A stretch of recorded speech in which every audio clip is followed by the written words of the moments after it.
बिस्मिल्लाहिर्रहमानिर्रहीम। अस्सलाम वालेकुम। आज 9 नवंबर है और दिन है इतवार का। इमरान खान का जादू सर चढ़कर बोल रहा है। इमरान खान के खौफ में ये निज़ाम इतना पैनिक में है कि ये निज़ाम ऐसी हरकतें कर रहा है कि जिससे ये निज़ाम खुद ही अपने आप पर इतना बोझ बढ़ाता चला जा रहा है कि ये निज़ाम अपने बोझ से गिर पड़ेगा। ये हो नहीं सकता, ऐसी चीज़ें चल नहीं सकती। आपने देखा कि जब 26वीं आईनी तरमीम आई, पहले तो 8 फरवरी को जिस तरह से धांधली हुई, उसके बाद मुल्क के अंदर अनसर्टिनिटी आई, मुल्क के अंदर इन्वेस्टमेंट नहीं आई, फिर उसके बाद 26वीं आईनी तरमीम आई और 26वीं आईनी तरमीम के बाद 26वीं आईनी तरमीम से लेके अब तक आप देख लें कि 14 या 15 बड़ी कंपनीज पाकिस्तान छोड़कर जा चुकी हैं।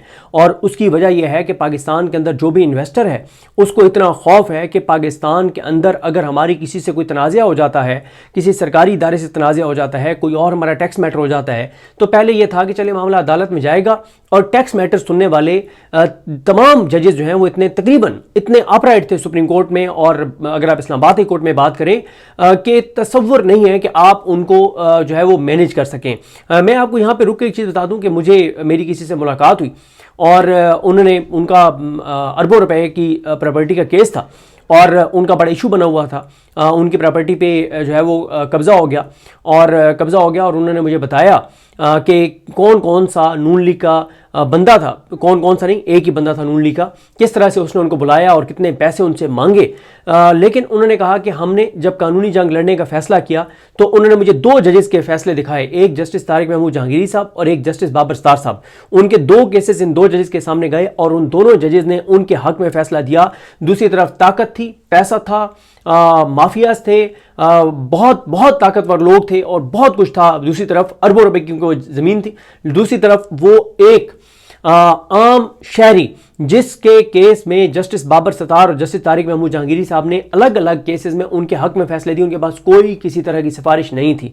तो इस तरह के जजेस ज़ाहिर है फैसले करते थे। अब इन्वेस्टर्स को ये बात नज़र आ रही है कि सरमायाकारों को ये बात नज़र आ रही है कि पाकिस्तान के अंदर अब यकतरफा ट्रैफिक चल रही है। आप यहाँ पे 10 अरब का कोई प्लाजा खड़ा कर लें और किसी दिन गुजरते हुए किसी को वो पसंद आ गया तो बस वो प्लाजा फिर 10 अरब का प्लाजा आपका नहीं है, फिर वो उसी का है जिसको वो पसंद आ गया है।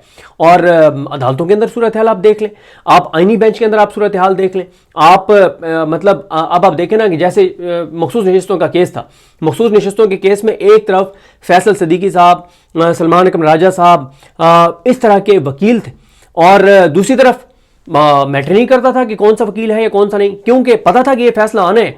तो अब आप मुझे बताएं कि ये बड़े बड़े वकला जो है उनको भी ज़ाहिर ये बात नज़र आ रही है कि भाई जो हुकूमत के साथ अलाइंड नहीं है, जो अपने ज़मीर की आवाज़ पे चलने वाले वकील हैं, जो टाउट नहीं है, जो घटिया मकरू और नीच किरदार नहीं है, जिनको ये पता है कि हमें हुकूमत के और दीगर जगहों के केसेस नहीं मिल जाएंगे, उनको भी अपनी प्रैक्टिस ख़त्म नज़र आती है। क्योंकि उन्हें पता है कि अब अगर एक केस किसी ने जीतना है तो वो हमारे दलाइल से नहीं जीतना, वो यहाँ पे कोई 50,000 वाला वकील भी खड़ा कर दे तो वो केस जीत जाएगा। तो अनसर्टेनिटी 26वीं आईनी तरमीम पहले 8 फरवरी के इलेक्शन के बाद बढ़ी, फिर 26वीं आईनी तरमीम के बाद बहुत ज़्यादा बढ़ी और 27वीं आईनी तरमीम पाकिस्तान की मुतनाज़ा तरीन तरमीम बन चुकी है। इसके बाद अनसर्टेनिटी बढ़ेगी। ये सिस्टम जो कुछ कर रहा है पैनिक में है, कमज़ोर है, खौफ में है और खौफ है इमरान खान का जादू सर चढ़कर बोल रहा है। और आप देखेंगे कि ये सिस्टम अपने ऊपर इतना वजन लाद रहा है कि ये सिस्टम अपने ही बोझ से गिरेगा, क्योंकि ये सिस्टम खौफ का शिकार है, पैनिक में है। पता नहीं किस चीज़ का पैनिक है, पता नहीं किस चीज़ का खौफ है।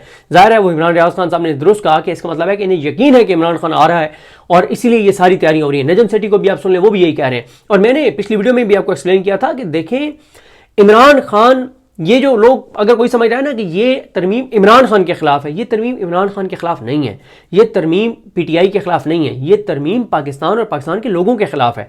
इसका पीटीआई और इमरान खान को कोई फर्क नहीं पड़ेगा। क्यों? 26 नवंबर हुआ, क्या वो किसी आइन के तहत हुआ?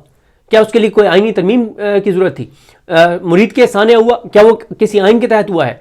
जस्टिस डोगर इमरान खान के केसेस नहीं लगा रहा, क्या वो किसी आइन की शिक के तहत नहीं लगा रहा? जस्टिस जाहिया खान जो कुछ कर रहे हैं वो आइन की किसी शिक के तहत कर रहे हैं। Justice Amiruddin, justice Jamal Khan Mandokhail, justice Mohammad Ali Mazhar, justice Hasan Nazar Rizvi, justice Musarrat Hilali, justice Shahid Bilal Hasan, justice Amir Farooq, justice Shahid Bilal Hasan, ये जो कुछ कर रहे हैं क्या ये आइन की किसी शिक के तहत कर रहे हैं? देखिए, इमरान खान और पीटीआई के साथ जो कुछ हो रहा है पिछले 3.5 साल से, वो किसी आइन और कानून के मुताबिक नहीं हो रहा, और आगे भी इमरान खान और तहरीक इंसाफ के साथ जो होना है उसके लिए किसी आइन कानून की जरूरत नहीं है। ये आइन और कानून, ये जो आइन में तब्दीली की गई है, इससे सिस्टम ने और चीजों को छेड़ दिया है, इंटरनल एक्सटर्नल इधर उधर इतनी चीजों को छेड़ दिया है कि अब ये खुद अपने बोझ से गिरेंगे। ये नहीं हो सकता कि ना गिरें। मैंने आपको सिर्फ एक चीज आपको अर्ज की है, 26 यानी तरमीम से लेकर आज के तारीख तक, 27 में भी मंजूरी समझे, लेकिन अभी मंजूर नहीं हुई। इस दौरान आप सिर्फ यह देख लें कि पाकिस्तान में गुर्बत में कितना इजाफा हुआ है, बेरोजगारी में कितना इजाफा हुआ है, अनसर्टेनिटी में कितना इजाफा हुआ है, एक्सपोर्ट्स कितनी गिरी है, आपके कौमी खजाने को किस तरह से नुकसान पहुंचा है, करप्शन और लूटमार कितनी बड़ी है, सरकारी स्कूल कितने प्राइवेटाइज हुए हैं, अस्पताल कितने ठेकों पे दिए गए हैं, पंजाब में सेहत की सहूलियात कैसे गिरी हैं, पंजाब में अमन अमान की सूरत हाल कैसे बिगड़ी है, पंजाब में किस तरह से लोगों ने कानून हाथ में लिया। उसके बाद 26 यानी तरमीम के बाद ही 26 नवंबर हुआ ना, और सानिया मुरीद के हुआ, तो ये सारा कुछ, और फिर पाकिस्तान की तारीख की कम तरीन सतह पर इन्वेस्टमेंट है। तो मुझे बताएं कि अगर 26 यानी तरमीम के बाद ये सब कुछ हुआ है, तो 27 यानी तरमीम के बाद क्या होगा? असल चीज इकोनॉमी है, असल चीज इकोनॉमी है जो नहीं चल रही, और उसमें बहुत ज्यादा चीजें खराब होंगी, क्योंकि मैंने आपको बताया है कि अब लोगों को और ज्यादा पता चल गया है कि खत्म हो गई अदालतें, खत्म हो गई अदालतें। अब आप मुझे बताएं कि जिस निजाम के अंदर, जिस सिस्टम के अंदर नवाज शरीफ के अपने बेटे इन्वेस्टमेंट ना कर रहे हों, नवाज शरीफ के बेटे हसन नवाज और हुसैन नवाज 1 रुपया इन्वेस्टमेंट ना लाए हों, इस काबीना में बैठे हुए लोगों के खानदान बाहर प्रॉपर्टीज बना रहे हों, ब्यूरोक्रेट्स के हवाले से ख्वाजा आसिफ ने बताया कि कितने ब्यूरोक्रेट्स ने बाहर असासो जदादें बना ली हैं। आप इस वक्त टॉप हायरार्की में एक चीज देख लें, टॉप हायरार्की जो जिस ओहदे पे बैठा है ना, सिर्फ एक चीज देख लें भाई, अगर मैं एक जगह, मुझे यकीन है कि यार ये जगह, ये घर की छत मजबूत है, तो मैं उस घर में खुद भी रहूंगा, अपनी फैमिली को भी रखूंगा, लेकिन अगर मुझे खौफ हो कि यार ये इस घर की छत खुदा ना खास्ता गिर सकती है, कुछ भी इस घर को हो सकता है, तो मैं तो सबसे पहले तो आपको अपनी फैमिली की फिक्र होती है, बच्चों की फिक्र होती है, आप उन्हें सिक्योर करते हैं। तो इस वक्त सिर्फ एक आप लिस्ट बना लें कि इस वक्त सुप्रीम कोर्ट में आईनी बेंच में बैठे हुए जितने जजेस हैं, इस वक्त जो जिन पोजीशंस पे बैठा है, जो जिस ओहदे पे बैठा है, जो वजीर बैठे हैं, जो एमएनएज इन्फ्लुएंशियल हैं, इनकी एक आप लिस्ट बनाएं और आगे इनके बच्चों का लिखना शुरू करें कि किस किस के बच्चे पाकिस्तान में। आपको 80% लोगों का पता चलेगा कि वो अपने बच्चे पाकिस्तान से बाहर शिफ्ट कर चुके हैं। आप ताकतवर ब्यूरोक्रेट्स की लिस्ट बनाएं, उनके बच्चों की लिस्ट बनाएं, उनमें से आपको पता चलेगा कि 90% अपने बच्चों को पाकिस्तान से बाहर मुंतकिल कर चुके हैं। तो इसका मतलब क्या है? इसका मतलब यह है कि सिस्टम चलाने वालों को भी पता है कि खुदा ना खास्ता किसी वक्त कुछ चीज ट्रिगर करेगी और मामलात हाथ से निकल जाएंगे। और सबसे ज्यादा वजीरों और ब्यूरोक्रेट्स ने अपने बच्चे बांग्लादेश हसीना वाजिद वाले वाक़े के बाद पाकिस्तान से बाहर मुंतकिल किए, क्योंकि उन्हें पता है कि भाई ये चीजें खुदाना जो हम अवाम के साथ कर रहे हैं, जो हम गुर्बत में इजाफा कर रहे हैं, जो लोगों के अंदर नफरत में इजाफा कर रहे हैं, जो लावा पक रहा है, ये किसी वक्त फटेगा। और इस खौफ में इन्होंने अपने बच्चों को बैरून मुल्क शिफ्ट कर दिया है। सवाल यह है कि ये जो जजेस हैं, जो यहां लोग बैठे हैं, ये जो हुकूमत के लोग बैठे हैं, ये जो ब्यूरोक्रेट्स हैं, ये इनकी तनख्वाहें कितनी है और इनके बच्चों के बाहर अखराजात कितने हैं? जो बड़ी बड़ी यूनिवर्सिटीज में, दुनिया की यूनिवर्सिटीज में पढ़ रहे हैं, ये कैसे बाहर चले गए? जिन्होंने नेशनलिटीज बाहर ले लिए, कैसे ले लिए? तो बात यह है कि ये सिस्टम अपने बोझ से गिरेगा और इमरान खान का खौफ इस सिस्टम से गलतियां करवा रहा है। इमरान खान साहब से हमारी एक मुलाकात हुई, मेरा ख्याल है कि ये वही मुलाकात थी जिसमें इमरान खान साहब के पास हम प्राइम मिनिस्टर ऑफिस में ही मौजूद थे, जब इमरान खान साहब को आके बताया गया कि अदम एतमाद आपके खिलाफ जमा हो गई है। आई थिंक ये उसी मुलाकात में इमरान खान साहब ने कहा था, बाकी दोस्तों को याद होगा जो उस मुलाकात में थे। इमरान खान ने कहा कि जब दो टीमें बराबर की तगड़ी हो ना, दोनों टीमें बड़ी ज़बरदस्त हों, और वो जब मैदान में उतरती हैं तो पता है कौन सी टीम हार जाती है? हमने कहा सर कौन सी? उन्होंने कहा वो टीम हार जाती है जो गलती पहले कर बैठती है। उन्होंने कहा कि आसाब की जंग में आपने आसाब मजबूत रखने होते हैं। इमरान खान के आसाब देख लें कि उसके ऊपर कौन सा घटिया, नीच, गलीज, गंदा केस नहीं बनाया गया, उसके आसाब नहीं टूटे। उसकी बीवी के साथ जो कुछ किया जा रहा है, उसकी बहनों के साथ जो कुछ किया जा रहा है, उसके भांजे के साथ जो कुछ हो रहा है, उसकी पार्टी के साथ जो कुछ हो रहा है, उसके वफादार साथियों के साथ जो कुछ हो रहा है, उसके कारकुनों के साथ जो कुछ हो रहा है, उसके अपने साथ जो कुछ हो रहा है, उसके मुल्क के साथ जो कुछ हो रहा है, उसके आसाब नहीं टूटे। वो अपनी बात पे खड़ा है, वो लड़ रहा है, वो जदोजहद कर रहा है। तो इमरान खान के आसाब तो नहीं टूटे, लेकिन दूसरी तरफ पैनिक है, खौफ है, और खौफ में ये सारी चीजें हो रही हैं, और इसीलिए इस सिस्टम ने और चीजें छेड़ ली हैं। अब आप मुझे बताएं ना, पूरे पाकिस्तान के अंदर एक चीज स्टैब्लिश हो गई है कि ये निज़ाम सिर्फ अपनी ज़ात और मफाद का सोच रहा है, गरीबों का, अवाम का, आम आदमी का, पाकिस्तान का, पाकिस्तान की आने वाली नस्लों का नहीं सोचा जा रहा। कबीना की तादाद बढ़ाई जा रही है, मजीद लोग लोटे बनाए जा रहे हैं, लोगों के ज़मीर खरीदे जा रहे हैं। आपको पता है जब जब कोई आईनी तरमीम होने लगती है, आप जरा चेक करें, हमें तो पता है, हम तो राब्ते में होते हैं लोगों के साथ। जब जब आईनी तरमीम होने लगती है, कम अज कम पाकिस्तान के 150 हलकों के अंदर एकदम या तो 2-2, 2.5-2.5, 3-3 अरब रुपए के फंड दिए जाते हैं, और वो 2.5-2.5, 3-3 अरब रुपए के फंड उस इलाके के लोगों के लिए नहीं होते, वो उस MNA को करप्शन लूट मार के मद में पैसे उनको दिए जाते हैं कि ये लो 2-3 अरब फंड के नाम पे, और वो एकदम वो करवा लेता है, पेमेंट करवा लेता है ठेकेदारों को, और उनसे फिर अपना हिस्सा ले लेता है। दूसरा, ब्यूरोक्रेसी में बड़ी उखाड़ पिछाड़ होती है हर आईनी तरमीम के मौके पे। एक MNA था, वो 26वीं आईनी तरमीम के वक्त नाराज होकर बैठ गया। उन्होंने कहा जी क्यों? उसने कहा जी ये DC चेंज करें। DC चेंज हो गया, DPO चेंज हो गया। बड़े पैमाने पे ब्यूरोक्रेसी में उखाड़ पिछाड़ होती है, करप्शन और लूट मार होती है, जो आवाम के टैक्स के पैसों से पैसे दिए जाते हैं, जो खुफिया दिए जाते हैं, बहुत पैसा दिया जाता है। 26 आईनी तरमीम में जो लोग PTI के लोटे बने थे, जरा चेक तो करें उनके करीबी लोगों से कि किसको किस मुल्क में कितना पैसा मिला। तो किसका पैसा था? वो आपका पैसा था, मेरा पैसा था, इन गरीबों का पैसा था, वो हमारे मुल्क के लोगों का पैसा था, वो हमारे मुल्क के बच्चों के मुस्तकबिल के लिए पैसा था, उनके ऊपर खर्च होने के लिए पैसा था। तो अब आप देखें कि मुस्लिम लीग नून का सुन लें जनाब।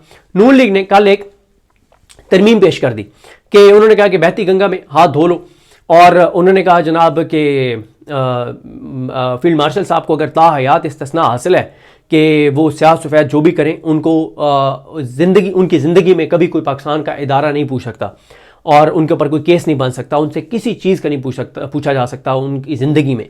तो जरदारी ने कहा कि हो बहती गंगा में हम कैसे हाथ ना धोएं? उन्होंने कहा जी जरदारी, उन्होंने कहा जी क्यों नहीं, अगर भाई एक को मिल सकता है। तो नदीम अफजल चांद साहब ने कहा कि वो तो सुप्रीम कमांडर तो ये है अपना सदर है, तो अगर सदर के नीचे मतलब एक तरह से अगर हायरार्की में देखें तो भाई वज़ीर आज़म के नीचे वज़ीर दिफा के नीचे सेक्रेटरी दिफा के नीचे आर्मी चीफ या फील्ड मार्शल।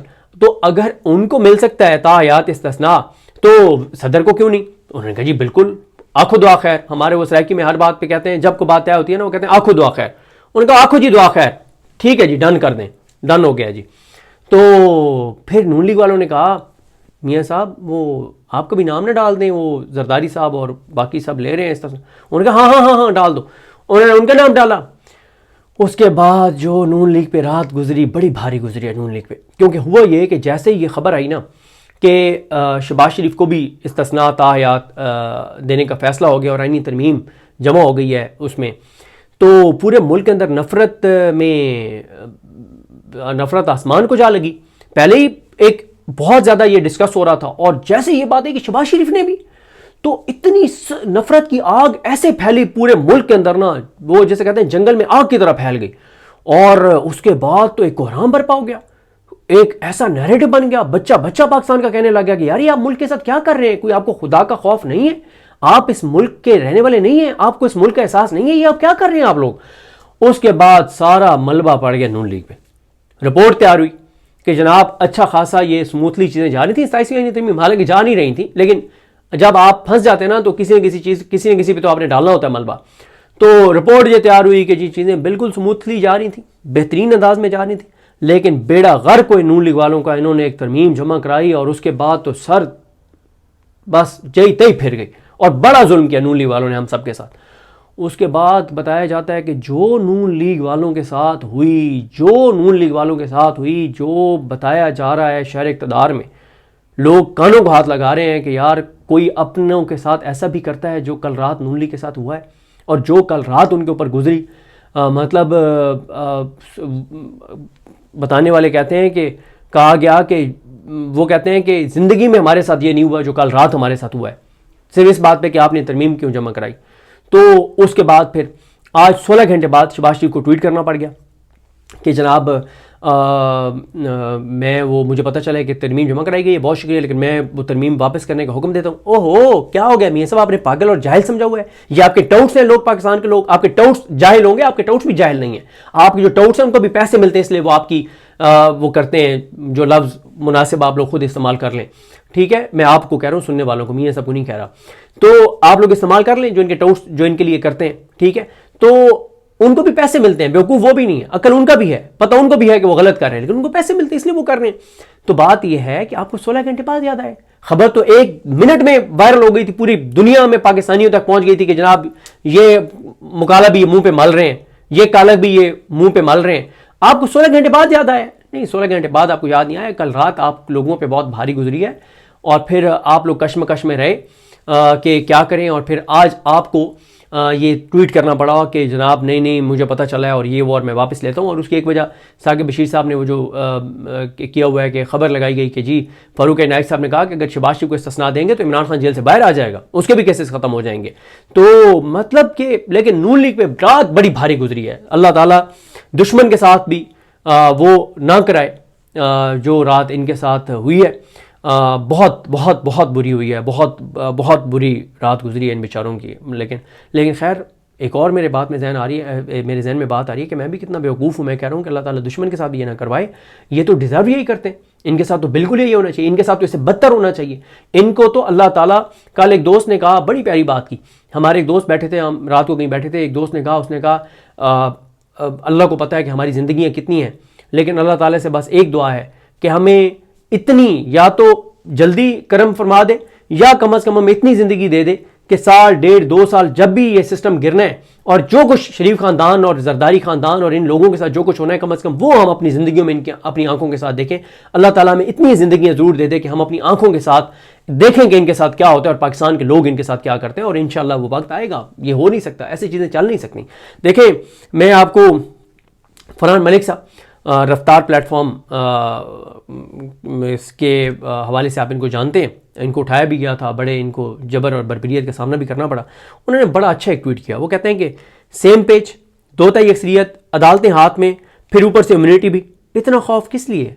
ज़रा सोचिए, आप भी ज़रा सोचिए कि सेम पेज भी है, दोताई अक्सरियत भी है, अदालतें भी हाथ में हैं, जो इन्होंने नहीं लिखा वो भी मैं बता देता हूँ, इलेक्शन कमीशन भी हाथ में, मीडिया भी हाथ में है, माफियाज भी हाथ में है, गुंडे भी हाथ में है, बदमाश भी हाथ में है, कच्चे के डाकू भी हाथ में है, जो खूनी लिबरल्स हैं वो भी हाथ में। मतलब क्या ऐसा है जो हाथ में नहीं है? अमेरिका हाथ में, ट्रंप हाथ में है, मतलब अमेरिका तक आपके हाथ में है, फिर भी इतना खौफ, फिर भी इतना खौफ, फिर भी इतना खौफ, ज़रा सोचिए। तो खैर अब मैंने आपको ये बता दिया कि कल रात इन पे बड़ी भारी गुजरी है। कुछ और लोगों के हैं, ये मतुल्लाह जान साहब के ट्वीट पे इख्तिताम करते हैं, बड़ा अच्छा उन्होंने एक ट्वीट किया। उन्होंने कहा कि सेनेट और कौमी असम्बली की मुश्तरका कायमा कमेटी के इजलास के दौरान attorney general barrister Mansoor Usman Awan और पीपल्स पार्टी के रुकने पार्लियामेंट सैयद नवीद कमर अचानक बाहर रवाना हो गए। तो सवाल हुआ कि सदर ममलिकत को ताहयात इस्तिस्ना का फैसला हो गया। अटारनी जनरल ने जवाब दिया कि अभी हम वहाँ तक नहीं पहुँचे। इस पर सवाल हुआ कि वहाँ तक कितने अरसे में पहुँचेंगे, यानी उस शिक तक कब तक पहुँचेंगे। उस पर सैयद नवीद कमर ने कहा कि भाई आज ही तय हो जाएगा, इतना लंबा अरसा नहीं लगेगा। फिर सवाल हुआ कि क्या वज़ीर आला को भी ताहयात इस्तिस्ना दिया जा रहा है, तो अटारनी जनरल ने कहा कि ऐसा नहीं है।